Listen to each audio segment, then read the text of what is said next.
ಪ್ರಧಾನಿ ನರೇಂದ್ರ ಮೋದಿ ತವರಲ್ಲೇ ಕ್ರಿಕೆಟಿಗ ವಿರಾಟ್ ಕೊಹ್ಲಿಗೆ ಜೀವ ಬೆದರಿಕೆ ಹಿನ್ನೆಲೆಯಲ್ಲಿ ನಿನ್ನೆ ನಡೆಯಬೇಕಿದ್ದಂತಹ ನೆಟ್ ಪ್ರಾಕ್ಟೀಸ್ ಅನ್ನು ಕ್ಯಾನ್ಸಲ್ ಮಾಡಲಾಗಿದೆ. ಅಹಮದಾಬಾದ್ನಲ್ಲಿ ಆರ್ಸಿಬಿ ಆಟಗಾರರ ಪ್ರಾಕ್ಟೀಸ್ ಕ್ಯಾನ್ಸಲ್ ಆಗಿದೆ. ನಾಕೌಟ್ ಪಂದ್ಯಕ್ಕೆ ತಯಾರಾಗಬೇಕಾಗಿತ್ತು ಆಟಗಾರರು. ಅಹಮದಾಬಾದ್ನಲ್ಲಿ 4 ಶಸ್ತ್ರಾಸ್ತ್ರಧಾರಿಗಳನ್ನು ಈ ಸಂದರ್ಭದಲ್ಲಿ ಬಂಧಿಸಲಾಗಿದೆ ಅನ್ನುವಂತಹ ಮಾಹಿತಿ ಕೂಡ ಸಿಕ್ಕಿದೆ. ಇನ್ನು ಬಂಧಿತರಿಂದ ಶಸ್ತ್ರಾಸ್ತ್ರವನ್ನು ಪೊಲೀಸ್ನವರು ವಶಕ್ಕೆ ಪಡೆದುಕೊಂಡಿದ್ದಾರೆ. ಶಂಕಿತ ಉಗ್ರರ ಅರೆಸ್ಟ್ ಬೆನ್ನಲ್ಲೇ ವಿರಾಟ್ಗೆ ಒಂದು ರೀತಿ ಹೆಚ್ಚಿನ ಭದ್ರತೆಯನ್ನು ಒದಗಿಸುವಂಥ ನಿಟ್ಟಿನಲ್ಲಿ ಕಾರ್ಯೋನ್ಮುಖವಾಗಿದೆ. ಇದೆಲ್ಲದರ ನಡುವೆ ಆರ್ಸಿಬಿ ಅಭ್ಯಾಸ ಏನಿತ್ತು ಅದು ಕೂಡ ರದ್ದಾಗಿದೆ. ಇನ್ನು ಪತ್ರಿಕಾಗೋಷ್ಠಿಯನ್ನು ಕೂಡ ತಂಡ ನಡೆಸಬೇಕಾಗಿತ್ತು, ಅದು ಕೂಡ ಕ್ಯಾನ್ಸಲ್ ಆಗಿದೆ. ಇವತ್ತು ನಡಿಬೇಕಾಗಿರುವಂತಹ ಪಂದ್ಯದ ನಿಮಿತ್ತ ಕೂಡ ಹೆಚ್ಚಿನ ಭದ್ರತೆಯನ್ನು ಒದಗಿಸಬೇಕಾಗತ್ತೆ. ಸೊ ನೆಟ್ ಪ್ರಾಕ್ಟೀಸ್ ಇಲ್ಲ ಅಂತ ಅಂದ್ಕೊಂಡ್ರು ಕೂಡ ಪಂದ್ಯದಲ್ಲಿ ಹೇಗೆ ಪ್ರದರ್ಶನವನ್ನು ಮಾಡ್ತಾರೆ ಆಟಗಾರರು ಅನ್ನೋದು ಬಹಳ ಮುಖ್ಯ. ಬಟ್ ಇಲ್ಲಿ ಗಮನಿಸಬೇಕಾದ ಪ್ರಮುಖ ಅಂಶ ಅಂತ ಹೇಳಿದ್ರೆ ಜೀವ ಬೆದರಿಕೆ. ಪ್ಯಾರಲಲ್ಲಿ ನೀವು ಗಮನಿಸ್ತಾ ಇದ್ದೀರಿ, 4 ಶಸ್ತ್ರಾಸ್ತ್ರಧಾರಿಗಳ ಬಂಧನ ಕೂಡ ಆಗಿದೆ. ಹಾಗಾಗಿ ಹೆಚ್ಚಿನ ಭದ್ರತೆಯನ್ನು ಈ ಸಂದರ್ಭದಲ್ಲಿ ಪ್ರತಿಯೊಬ್ಬ ಆಟಗಾರರ ಹಿತದೃಷ್ಟಿಯಿಂದ ಒದಗಿಸಬೇಕಾಗತ್ತೆ.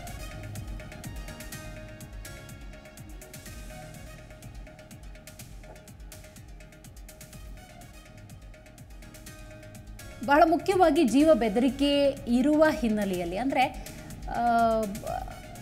ಆರ್ಸಿಬಿ ಆಟಗಾರರಲ್ಲಿ ಪ್ರಮುಖವಾಗಿ ವಿರಾಟ್ ಕೊಹ್ಲಿ ತಮ್ಮದೇ ಆದಂತಹ ಛಾಪನ್ನು ಮೂಡಿಸಿದ್ದಾರೆ.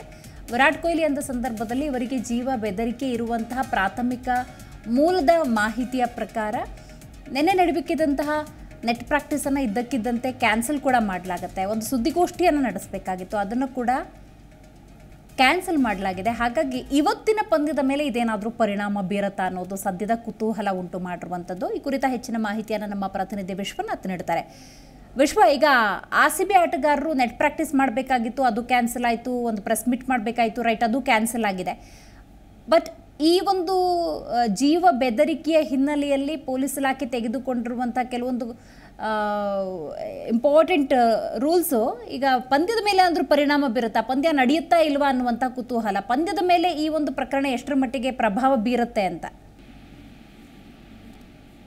ದಿವ್ಯ, ಖಂಡಿತವಾಗ್ಲು ಈಗಾಗಲೇ ಅಹಮದಾಬಾದ್ ನಲ್ಲಿ 7:30ಕ್ಕೆ ನಡಿಬೇಕಾಗಿದ್ದಂತಹ ಪಂದ್ಯಕ್ಕೆ ಸಾಕಷ್ಟು ವಿಘ್ನಗಳು. ಅಂತಂದ್ರೆ 4 ಶಂಕಿತ ಉಗ್ರರು ಏನೋ ಐಸಿಸ್ಗೆ ಸೇರಿದ್ದಾರೆ ಎನ್ನಲಾಗಿತ್ತಲ್ಲ, ಅವರನ್ನ ಈಗಾಗಲೇ ವಶ ಪಡ್ಕೊಂಡಿರುವಂತದ್ದು. ಅವರಿಂದ ಕೆಲವೊಂದು ಶಸ್ತ್ರಾಸ್ತ್ರಗಳನ್ನು ಕೂಡ ಸೀಸ್ ಮಾಡಲಾಗಿರುವಂತದ್ದು. ಹೀಗಾಗಿ ಮುಂಜಾಗ್ರತಾ ಕ್ರಮವಾಗಿ ಯಾವುದೇ ರೀತಿಯಲ್ಲೂ ತೊಂದರೆ ಆಗಬಾರದು ಅನ್ನೋ ಒಂದು ಹಿನ್ನೆಲೆಯಲ್ಲಿ ಇವತ್ತು ಆರ್ಸಿಬಿ ಫ್ರಾಂಚೈಸಿ ಕೂಡ ಯಾವುದೇ ರೀತಿಯಲ್ಲೂ ಕೂಡ ಆಟಗಾರರನ್ನ ಪ್ರಾಕ್ಟೀಸ್ಗೆ ಬಿಟ್ಟಿಲ್ಲ. ಅದರ ಬದಲಾಗಿ ಅವರು ಹೋಟೆಲ್ನಲ್ಲೇ ವಾಸ್ತವ್ಯ ಹೂಡಿರುವಂತದ್ದು.